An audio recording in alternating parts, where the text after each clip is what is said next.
Welcome back to another episode of the Inquisitive Mamba podcast. This is episode 56. As always, we have a lot to get into in today's show. Hope everyone's having a great day. Beautiful Thursday for me. I'm super excited for today's show. I have a lot to talk about. First of all, let's talk about it.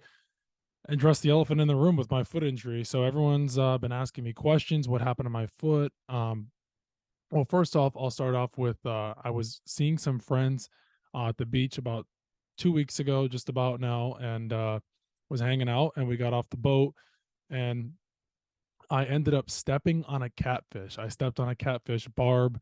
I walked right over the catfish, and for most of the day, I wasn't really feeling any pain until I got back to my friend's house. We're like I said, we're on the boat. I got off, and they were asking me, they're like, well, why were you limping? And I was like, I don't know. I'm just starting to experience some pain in my foot. I'm not exactly, sure what it's from because at that time I was sitting there, I was just like, oh, okay, this is getting really painful. So, anyways, long story short, that's when I was talking to my friend's dad and I started to put the pieces together. And I was like, okay, I told them, I was like, I need to go to the ER ASAP. Like, I have to go to the ER. And he was like, here, take an ibuprofen, you'll be good in about 20 or 30. In the back of my mind, I'm thinking, maybe he's right. Maybe I don't know. I'm just thinking to myself, this is super painful. I can't even walk. And then after that, we went to, a restaurant, we grabbed some, food, hanging out, and I wasn't walking at all. And then we met this other person, and he's actually a medical person. He's a first responder.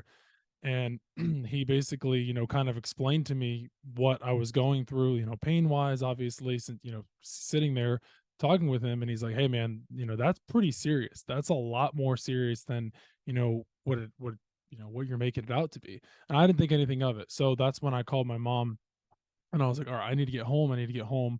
So I hopped to the car, got home, laid in bed that entire night. Now, this is that Sunday night, the same night. And I'm sitting there and I'm just squirming in pain. Like squirming in pain. I can't even, feel my foot. It's that painful. And I haven't experienced pain like this in a long time. I played sports my whole life. I've, been, shaken up a few times, playing football, playing hockey, falling on the basketball court, getting hit in the nose, but with a ball, but nothing like this. Not in recent days or recent years for me. So, anyways, that's when I got up in the middle of the night and I didn't sleep at all. I was sitting there and I was like, I gotta go. I gotta go to the hospital. I gotta go to the ER. That's when I went to the ER. I got my foot checked out. I was that entire time I was hobbling. I excruciating pain. Letting everyone know in the ER. This is like 4 in the morning. So they checked me out, they could, called it a foreign body. And when I was there sitting in the ER, they ended up, numbing my foot. They gave me a tetanus shot, which was good, did what they had to do. And the doctor, cut it, kind of cut into my foot basically, not extremely painful, really just numbed it. And then he said to me, he's like, hey, look, we didn't see anything, from the x-rays that we took of your foot. Now, meantime, I'm sitting there and I'm in so much pain right now still. And I'm like, okay, maybe they'll get this out of my foot. Well, they didn't see anything in my foot. That was, that Sunday. Leading up to the next 2 days after that, that's when I started to figure out, okay, there's really something wrong. Now I'm thinking, okay, it's just, well, it is what it is, right? So on the sheet, we're home. You got to take like a lot, pills, medication, this and that. I'm like, okay, fine. So then I checked the sheet and I was like, it says March 1st, go see the foot doctor. And that's when I went to see the foot doctor, which was March 1st, that previous 2 Wednesdays ago now. And I was just, in pain, of course, still. And then I got to the foot specialist and I had to get wheelchaired in because I was still in so much pain. And then they ended up doing a second round of x-rays for me and I still couldn't move my foot. So I was doing the best I could, best I could. And then finally the second x-rays came back when I got into, the room with them and they showed me the foreign body substance that was in my foot. So I figured out, okay, so I'm really nervous. The doctor's sitting there telling me that, there might be, something, really, really wrong here. And they might have to, cut stuff out of your feet and this and that. And I'm just freaking the flip out. I'm like, calling my parents and I'm just freaking out. So luckily my mom's friend drove me there. I missed that part, but there's just an emotional roller coaster for me. So then that happened, and then that same day, that's when they said you need to go to the hospital. They got to do surgery on your foot that day, and I haven't had surgery ever. Long as I can remember. I had tubes taken out when I was a baby once, but that's not the same. So, anyways, get to the hospital, take care of all that. Finally, I'm seen later in that day, and that's when it kind of really hit me hard. I was just like, oh shoot, I'm about to go through surgery. Now some people, they don't mind it, I guess. I don't know. Like, I was just thinking to myself, well, athletes go through this every day, this and that, so long story short, I got the surgery, the foot surgery, and here I am today. So I'm feeling much better. I'm glad I'm able to record with you guys again. But the moral of the story is don't go to the beach and don't step on foreign things, right? So, and next week I get my stitches out next Wednesday. Praise the Lord. Thank goodness. I'm on all kinds of medication right now, which is killing my stomach, but I'm here to record for you guys, and I'm ready to get today's show started. So let's do it. So I hope you guys enjoyed that little story about my, mishap, my accident, which is completely on me, but I'm ready to talk about some sports. Let's do it. So, how about the NFL? So much news in the NFL this past week, these past, few days. It's just been really exciting. You got Lamar Jackson, you got Derek Carr, you got Geno Smith, you have it all. So, first of all, I want to talk about the Derek Carr contract. Of course, he agreed to a 4-year, $150 million deal. And for me, I was just like, oh, the Saints. The Saints are committing to mediocrity again. They can't get out of, you don't have Drew Brees, you don't have Sean Payton anymore. They just can't get away from, we're not going to win. Derek Carr, 37.5 million AAV, average per year. He got 100 million guaranteed. And, you can look at the bright side of things and you can sit there and go, well, it's nice to see that Derek Carr, has, a compatible head coach, somebody he's familiar with, and Dennis Allen, who was with him in his time, originally with the Raiders, years back now, obviously just parted ways with the Raiders and Josh McDaniels. But, maybe he'll feel a little more comfortable now that he has, somebody he's, very familiar with in Dennis Allen. But in my mind, Dennis Allen's a very, defensive minded head coach. Leading up to this, I was thinking to myself, who are the Saints going to get? And, they landed, Derek Carr. But the question is for me is how do they afford Derek Carr when they're 18 million over the cap? And that's, I think, everyone's, real question. So for me, it's, well, you're going to have to cut players, you're going to have to release players, and you're going to have to restructure contracts, which they've done in the past. So this is nothing new for the Saints. But, sticking to that point is it's nice to see, I guess, as a Saints fan, that you have somebody that will help you compete, and they're going to be the favorite to win the division. I don't see why they wouldn't. Obviously now Brady left. So I guess, the Saints division is theirs to lose in the NFC South. So, but if I were to give it a grade, I would give it an 80, a B. I think that's, a pretty fair grade. But the Saints have the roster. It'd just be interesting to see if Derek Carr can put it together, because he was okay in Las Vegas last year. I almost said Oakland, but Vegas now. So I'm not, extremely sold on it, but you had to go get somebody. And Jameis Winston's not going to win you games. Derek Carr is somewhat proven in this league, I guess. I've said that before on the show with guys proven, and I hate to just throw that word around there, but, so, I mean, it's not a bad signing. Obviously you weren't going to get Rodgers, you weren't going to get Lamar. In the QB market this off season, I guess, is somewhat hot, but somewhat not. So that's just kind of, how I was feeling about it. But I want to read you Derek Carr's stats. He finished with 3,522 passing yards, 24 touchdowns, and 14 interceptions. So it's middle of the pack, So, I mean, that's kind of, the whole insight on Derek Carr, and, give him some weapons, obviously, Michael Thomas, Alvin Kamara, that'll help him in the backfield there as well. They have a pretty good offensive line. I do love the Saints defense. I think they, play smash mouth football. I love their style of play. So that's my little bit of thoughts of the Derek Carr situation. So obviously there was another quarterback in this free agency that was just re-signed by the Seattle Seahawks. Yes, Geno Smith. He signed a 3-year deal, and he got a lot of money guaranteed as well. So, my initial reaction when I saw the Geno Smith deal, it's, they wrote me off, and, I didn't write back. I love that quote, and that definitely sticks with me.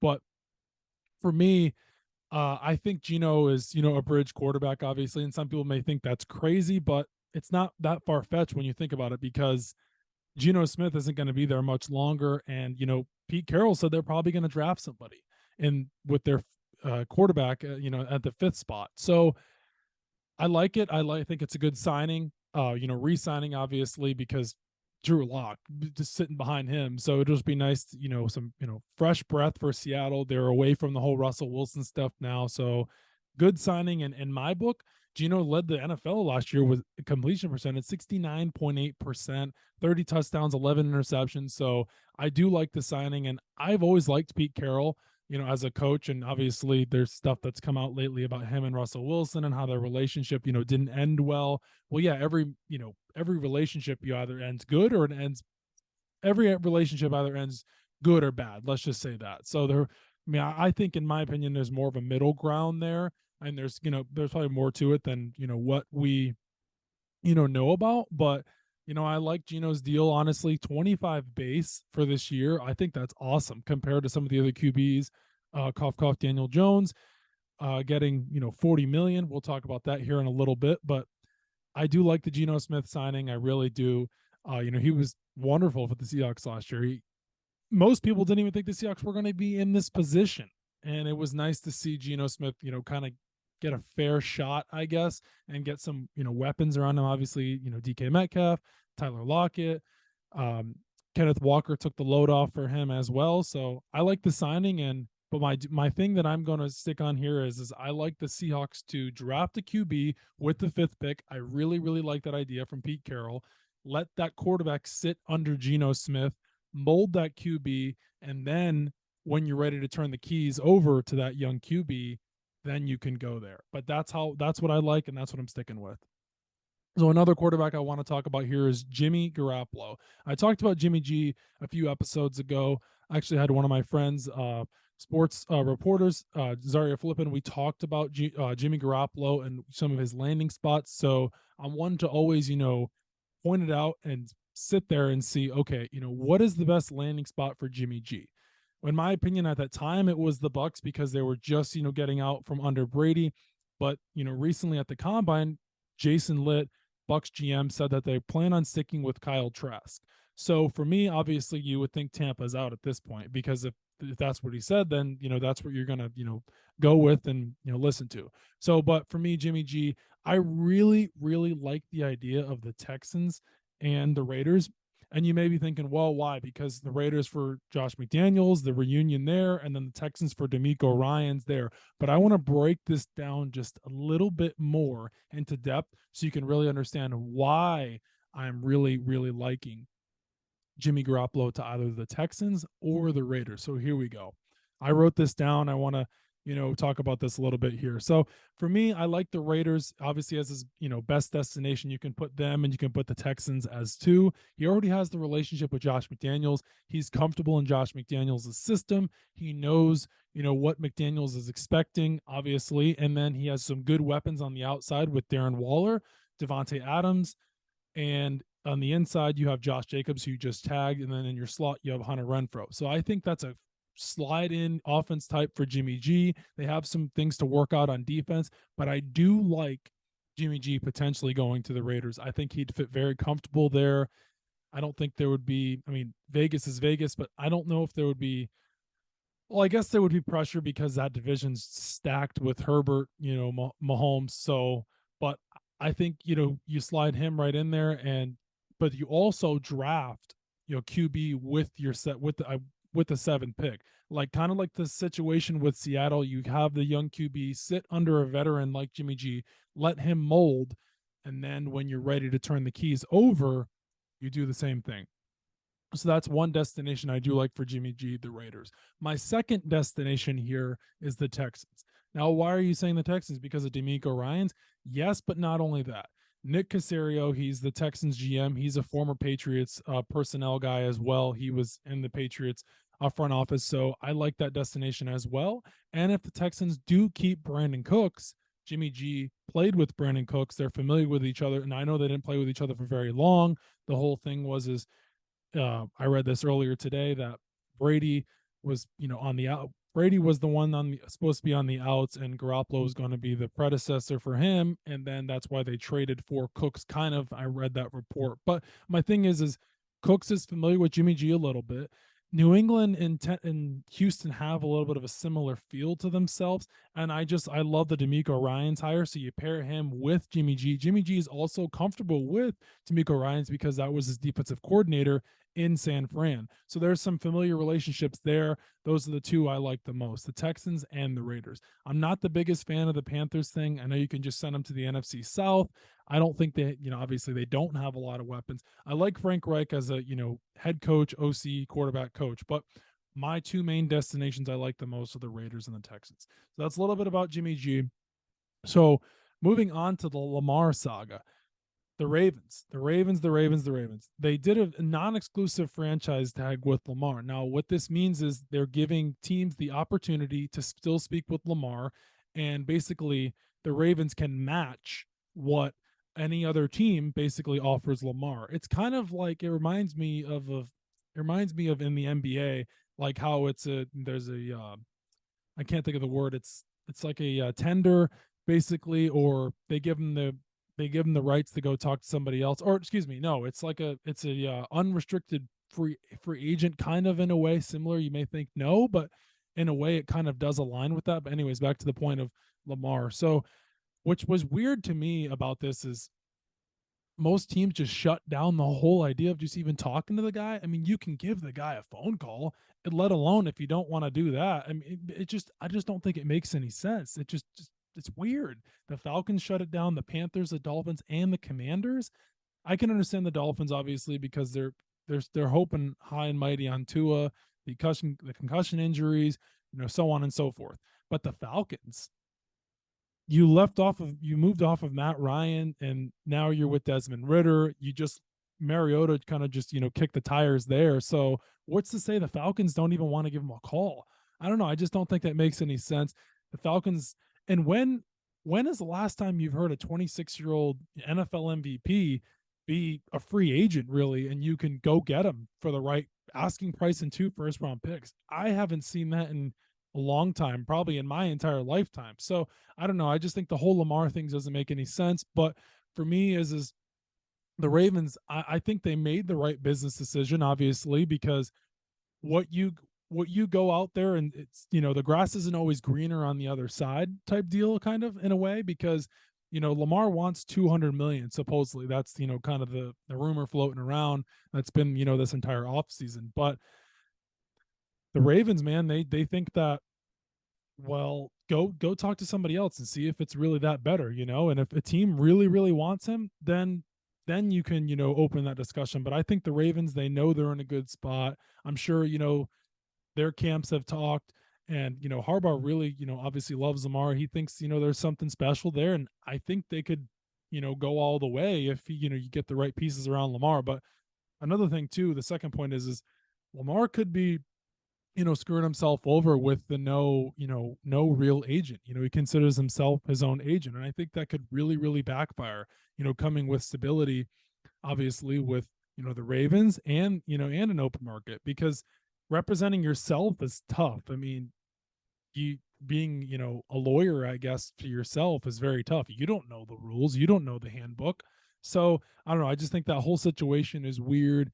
And maybe the Ravens do re-sign him. I'm sure that's the goal, obviously, of course, so I just think that the grass isn't always greener for Lamar. That's my biggest thing. So moving on to Daniel Jones, the Daniel Jones contract here. Really want to talk about this, kind of in, detail, and go from there. Well, the Giants beat the buzzer. The Giants hit the shot clock. There was, right before the 24-second violation, there was 1 second left on the clock, and they did it. So that's my thing here is are the Giants committed to just being middle of the pack? I really think that Brian Daboll thinks that he can win with Daniel Jones, and I think Joe Shane thinks the same as well. But I like that they didn't budge and they didn't go over that 40 million cap. Now, some people may think that's a ton of money, but when you look at the contract, here, the incentives, that the first year, the first 2 years, the 82 million is a lot. Now I completely understand that. But I mentioned this in a clip I, posted yesterday on Twitter and TikTok as well, that I don't think it's a very bad signing, obviously. And the thing for me is were the Giants going to be able to walk away from Daniel Jones? Because like I said previously, earlier in the show, that the QB market wasn't extremely hot. You weren't going to get Rodgers, you're not going to get Lamar, and what you have the 25th pick in the draft, so you're just going to let Daniel Jones walk. I just don't think you were able to do that. And then on top of that, you were able to tag Saquon. So let's talk about Daniel Jones' stats a little bit. 15 touchdowns, 5 interceptions last year. He did have 7 rushing touchdowns, which was a blessing in disguise. So, what the thing is for Daniel Jones is you got to give him some help as well, because now on their roster, really, they cut Kenny Galladay. They got Richie James.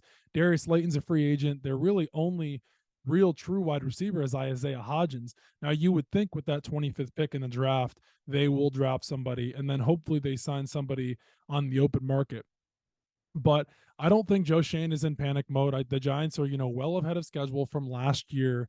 They weren't supposed to be in this position. So, for me to give Daniel Jones a grade, I'm going to step up from the Derek Carr signing. I gave Derek Carr an 80. I'm going to go Jones with an 84. I'm going to give him just around that B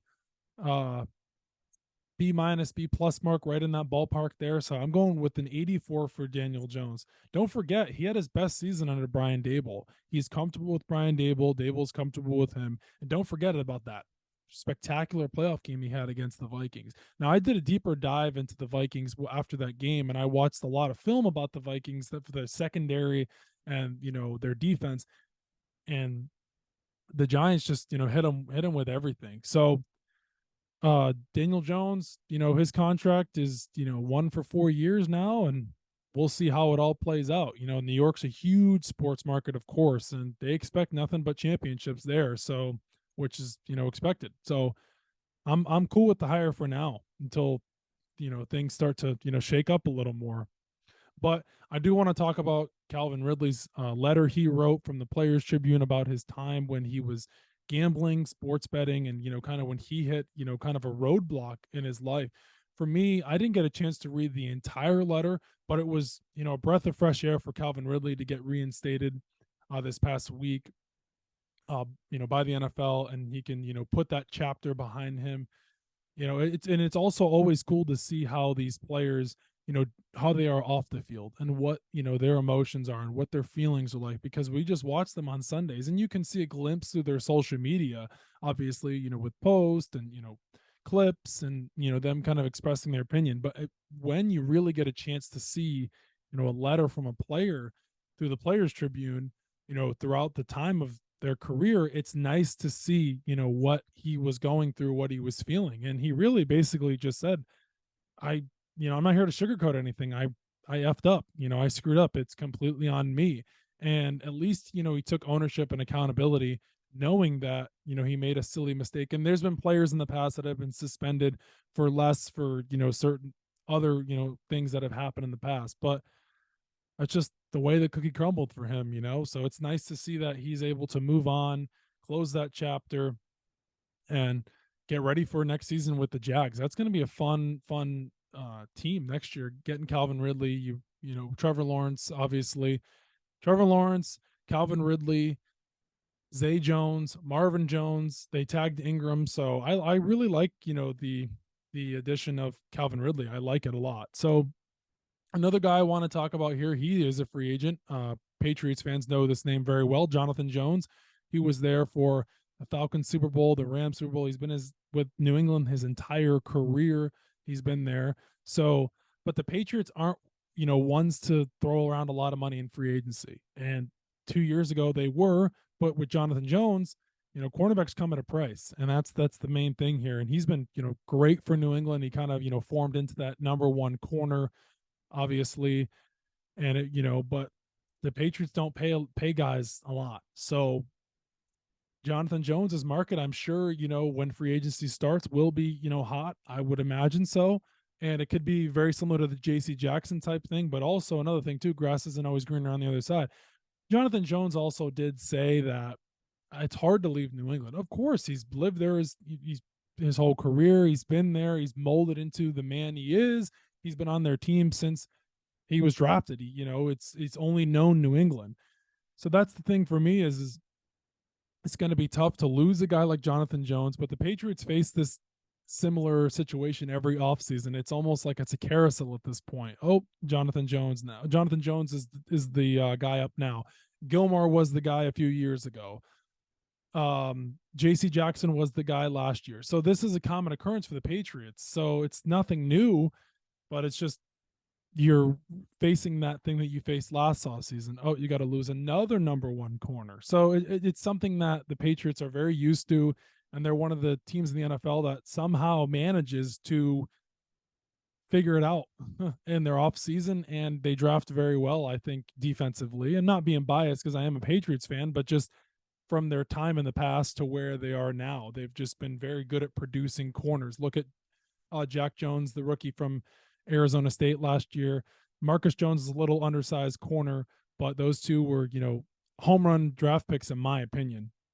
Now, if Jack Jones has to clean up a few things off the field, obviously, because there was a few things with him this past season. So, back to Jonathan Jones, his market's going to be hot. Anyways, this morning I was building the show and I found out we had a trade in the NFL today. Former Ravens safety Chuck Clark was traded to the New York Jets for a 2024 seventh round pick. And I looked a little bit deeper dive into this situation with Chuck Clark. Is this just a move to bolster for Rodgers? I mean, I don't think Rodgers cares about Chuck Clark that much, but my point is you had a great defense last season. It does help their case, obviously, somewhat. And then also Chuck Clark's still only 27 years old. He is under contract for one more season. So maybe you extend him or you play the contract out to see. But I like this, honestly. I really do. I think this is a good pickup for the Jets. So the trade can't be processed, obviously, until the new league year, which, begins. So I like this a lot, and like I said, I expect an extension, or maybe this is just a move to bolster for Rodgers. So that's really it on the NFL. There isn't a ton going on. I have a little more to talk about the NFL at the end of the show. Stay tuned for that. That's a little bit about the NFL Combine, so we'll talk about that before we wrap things up. But moving on to March Madness, yes, it is that time of year again. It's super exciting. The dance is here again. I can't believe it. It came by so fast. Right now, we got Selection Sunday coming up. We got the conference tournaments going on right now. So, Joey, who's your pick? Who do you think is going to win it all? I texted my friend yesterday, and I said I don't have a pick yet.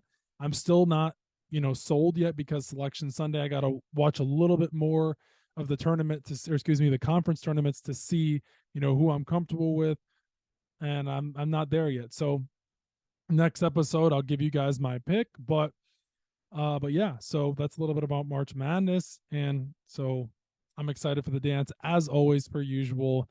A lot of fun this year. I don't know who's going to win. Last year I didn't expect Kansas to win, but every year you don't expect that team to win. I guess maybe some people do.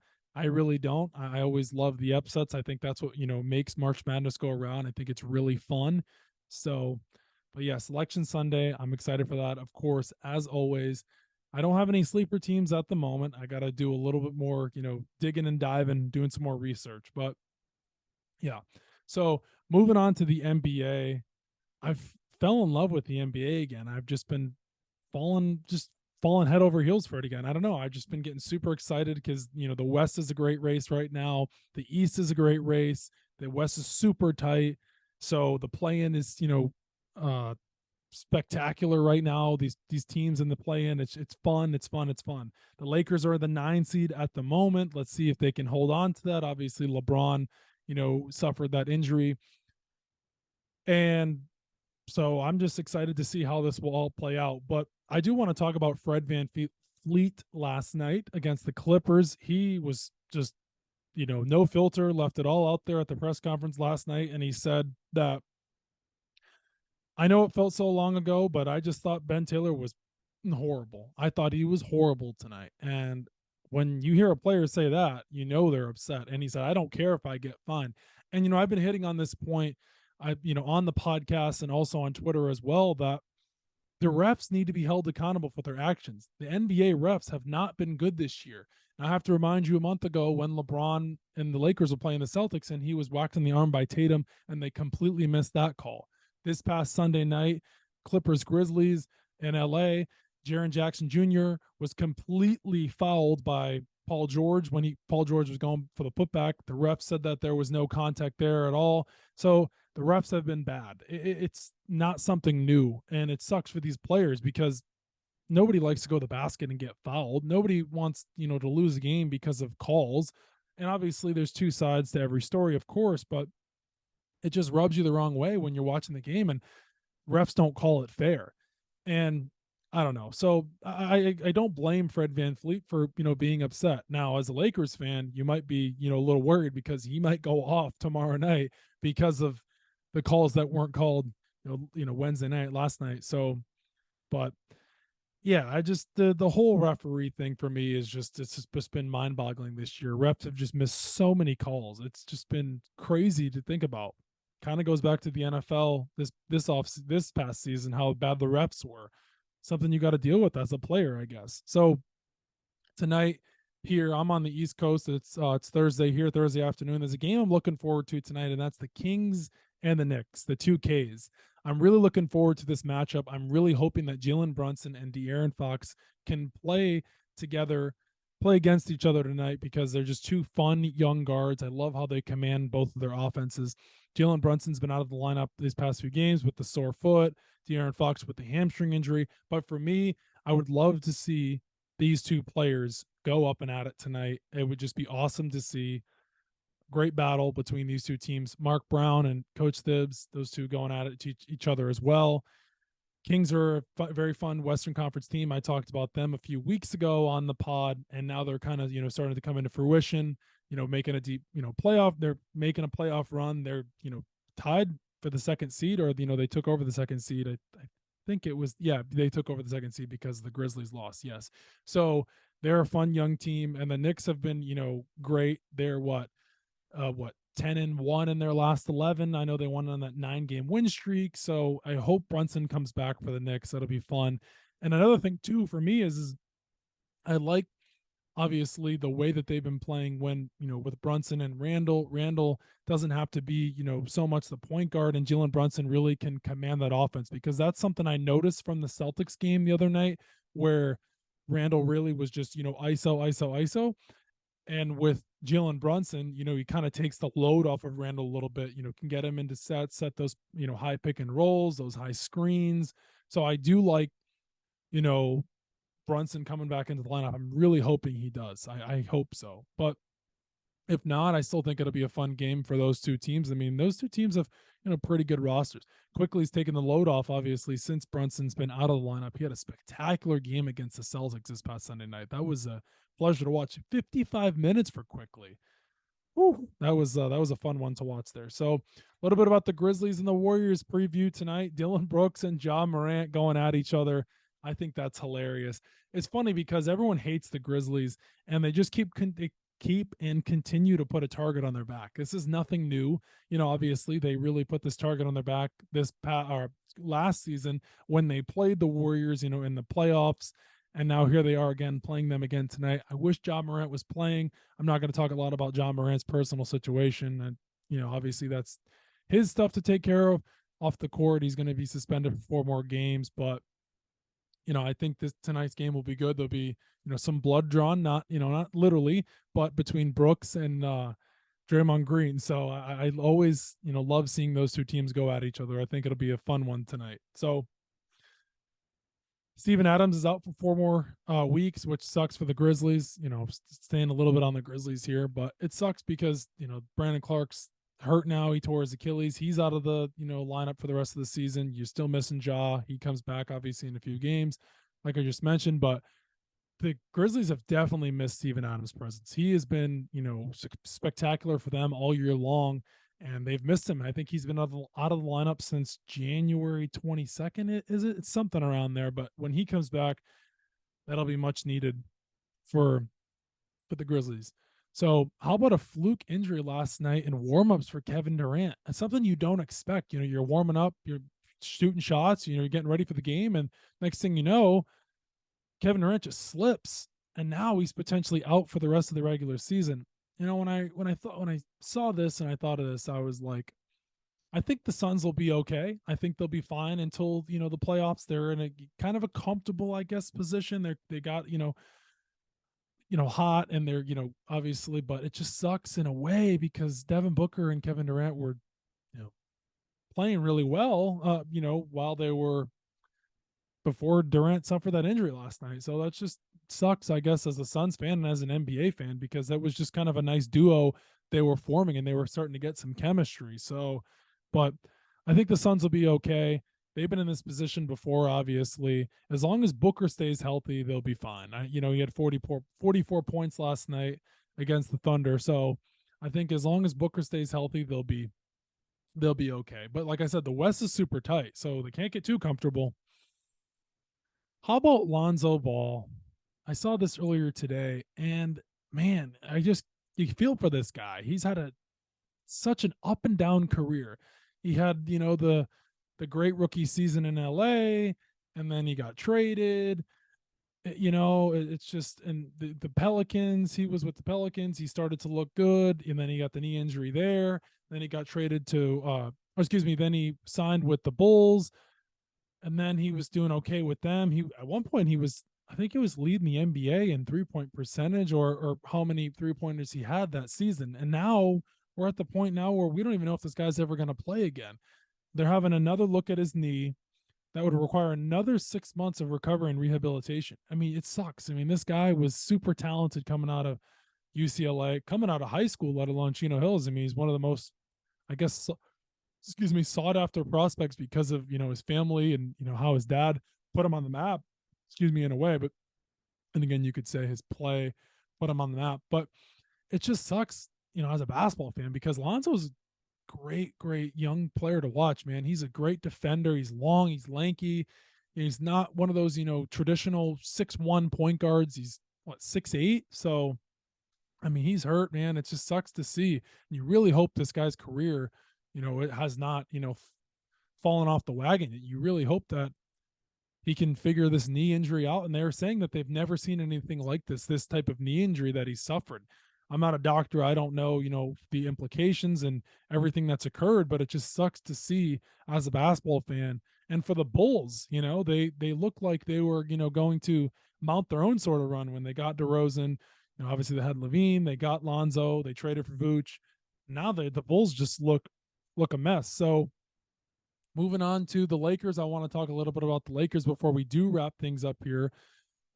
The Lakers, man, they're fighting for their playoff chances. They're in the 9 spot now, and it's one game at a time for me. I see people on Twitter and they sit there and they go, "Oh, there's 10 games. What's their 10 games going to look like? Predict their record." I just look at it one game at a time for the Lakers. Guys have been in and out of the lineup all year. They're hoping to get D'Angelo Russell back tomorrow night. He suffered that ankle sprain, about a week and a half ago against the Warriors. So kind of fluky. It was an inbound play with Dante DiVincenzo. He kind of was behind D'Angelo Russell and he kind of bumped into him. And, D'Lo suffered that ankle injury there, as they're calling it, like an ankle sprain in a way. So I just want to see, him come back into the lineup and, give them a chance, because I mean, LeBron's obviously not coming back for a few weeks. They don't know exactly when he's coming back. But for me, I really want to see D'Angelo Russell come back into this lineup, work that 2-man game with Anthony Davis. Davis has been on a tear since LeBron has gotten hurt.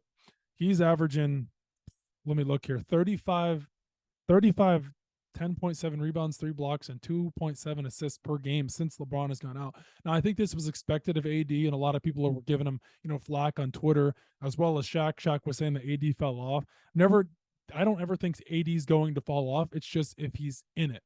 I was talking to somebody at the gym 2 weeks ago before the foot injury, and they said, what did you think about Anthony Davis and not standing up during LeBron's, monumental moment when he became the NBA's all-time scoring leader? I don't know AD personally. I'm not in AD's mind, but just, body language is, a huge thing. I was listening to Kevin Garnett the other day and what he was saying about body language, and reading the room, you're sitting there and you're seeing, man, AD doesn't even look happy for Braun. Now the cameras are on, it's during the game, but AD, like he said in press game conferences and post game interviews, I want to win. I don't care about my stats. I want to win. And I think that goes to show you that they weren't winning against the Thunder. I mean, yeah, it was about LeBron, of course, and AD's of course going to be happy for LeBron. But my thing is he wants to win, and they weren't winning against the Thunder, and that's kind of when things just started to go down. They were like, Pelinka's got to make a trade. Pelinka's got to do something. AD's not going to play forever. He turns 30 this Saturday. So AD wants to win at all costs, just like every other player, but he's at the point now in his career where, I'm kind of, I don't know if he's in his, I would say AD's, I don't know if he's past his prime. That's kind of tough to say because he's just a freak of nature, just, his play style, and really haven't seen anything like, Anthony Davis himself. So, but back to my point about, Anthony Davis carrying the load for the Lakers and what it's going to take. You got to keep winning games, of course, and you might lose one or two. And, tomorrow you got Toronto, and, Toronto's going to be tough. They're a long, lanky team. They're athletic. Siakam and Anunoby, Scotty Barnes, those three right there alone are, lanky, athletic.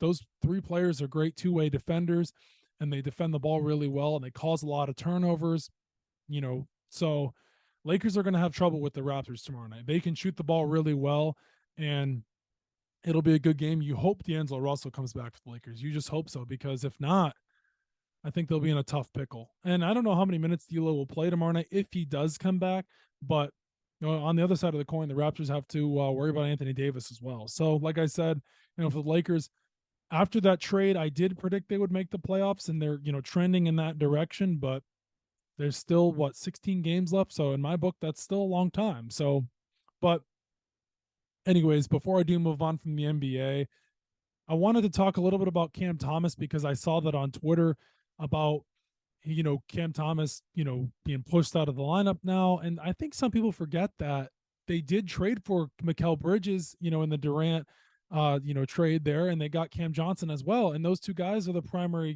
ball handlers, and they're the primary scorers now. So, sitting there as a coach and, watching Cam Thomas, yeah, Cam Thomas is a pure scorer. But when you're not a two-way defender in this NBA, it's very tough to put you into the rotation when you're not producing on both sides of the ball. And every coach wants a two-way player. But when you have Mikal Bridges and Cam Johnson who can both score at will, Cam Thomas isn't really the viable option there. And I think that's what people are starting to see in Brooklyn, and they're wondering, what's up with Cam Thomas? And I think that's really what it comes down to. And, Jacque Vaughn is really focused on, centering the offense around Mikal Bridges and Cam Johnson.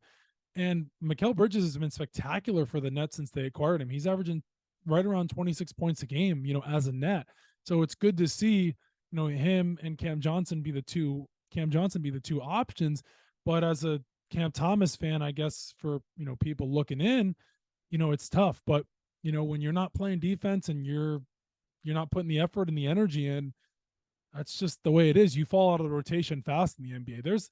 I saw this on Twitter as well, and this is true, and this stands. There's so many guys on the bench that are, I don't know if they're as good of a skill level as Cam Thomas, but there's guys out there that can play just as good as Cam Thomas if given the opportunity. How I think about it too is opportunity is key. You may come out of the draft and you may rock it. Cam Thomas was great at LSU, but really, you're starting to see that if you're not a two-way player in this league, it's very tough to play you, especially down the stretch come playoff time, because the Nets are, pushing for a playoff spot as well. I know they traded Durant. I know they traded Kyrie. They kind of blew things up. Ben Simmons just kind of sitting there on the Brooklyn Bridge, hanging his feet down by the water there. Just kidding. But Cam Thomas and Mikal Bridges are the two options there. So, that's kind of the way you look at it, right? So I wanted to talk a little bit more about the NBA before I do wrap things up. How about Draymond Green and Russell Westbrook last week when the Clippers and the Warriors were playing each other? And I saw this as well.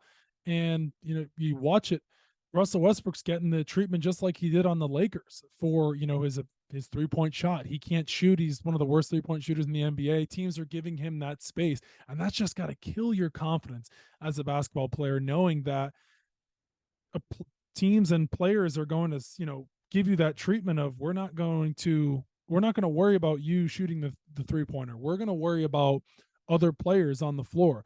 And teams have been given, the Warriors the same, kind of, type of situation with Jonathan Kuminga. The Lakers have done this on Jonathan Kuminga since, they've played him, and I've seen other teams do it as well. You kind of, sag off of him and let him shoot, and that he has no confidence, and you'll live with it if he's going to make that three. But that style of play, that defense, is just, it's tough for an opposing coach to have a player on the team like that, because that it's tough. It's just you're just sitting there and you're like, man, they're giving us that treatment. And you want to always have your players, your young players, especially with Kuminga. Russell Westbrook's not young, but Kuminga, that treatment of, man, you got to get some confidence, or just continue to play the way you've been playing, or it kills a player's confidence. And secondly, too, it's hard to play a guy like that if they're getting that treatment. And the Warriors did it to Russell Westbrook. The Lakers have done it, or with Kuminga. So it's a very common occurrence in the NBA now, where I'm going to let you shoot. I know you're not capable of making that three, or if you do make that three, then okay, fine, we'll live with it. We'll live with the approach, but that's kind of the play style and the coaching style we're going to go with, since you're not a great 3-point shooter. So my last part to end the show, I wanted to talk about the NFL Combine. The quarterback, CJ Stroud, he threw, he didn't run the 40. Will Levis threw, didn't run the 40. Richardson ran, threw, he did it all. Broad jump, this, that. I mean, that was spectacular. But for me, my quarterback rankings, it's obviously you can't put Richardson 1, but for me, my number 1 quarterback I'm going to go with is, I like CJ Stroud at 1. I like Bryce Young at 2. I like Anthony Richardson at 3, and I like Will Levis at 4. And as a Gator fan, yeah, they may sound a little biased, but the reason I do like, these rankings for me, I like CJ Stroud at 1 because of his play style. He's big. We've seen what he can do in big games. He, had a hell of a game against Georgia in the playoff there. He's big, pro style QB, has a really good arm. He's, mobile. He's, really good at his reads. He's nifty. He can move around.